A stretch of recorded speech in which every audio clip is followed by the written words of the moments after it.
At a press conference today, Chairman of the AFC, Raphael Trotman, stated that consideration is being given towards a replacement for the post of the Business Minister, who will be resigning as a Member of Parliament because of his dual citizenship status. Minister Gaskin was born in the United Kingdom, which counteracts the ruling of the courts that it is illegal for dual citizens to function as a Member of Parliament. As such, Trotman reiterated that the situation is somewhat different from other parliamentarians who attained citizenship in another country after birth.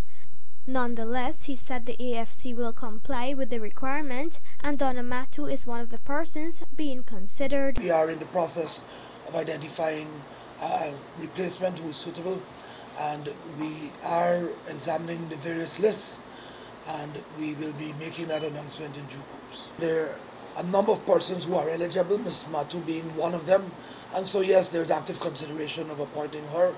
Other names are also being considered, and as I said, we will in due course make that announcement. The AFC executive mentioned that they are seeking to fill Gaskin's position with someone that embodies competency, loyalty, and delivers their time during parliamentary sessions. We're looking at competencies, we look at persons' ability to represent us, we look at their levels or degrees of loyalty, if I'm to be upright and upfront about that. However, Matu was accused of being involved in fraudulent practices, which reportedly saw over $3 million disappearing from the company's coffers.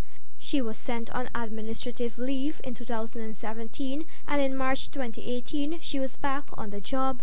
The state-owned NCN has been mum on the outcome of the internal probe into the allegations. Meanwhile, Trotman said Gaskin will continue to hold the post as treasurer of the AFC and will serve in other capacities in the future.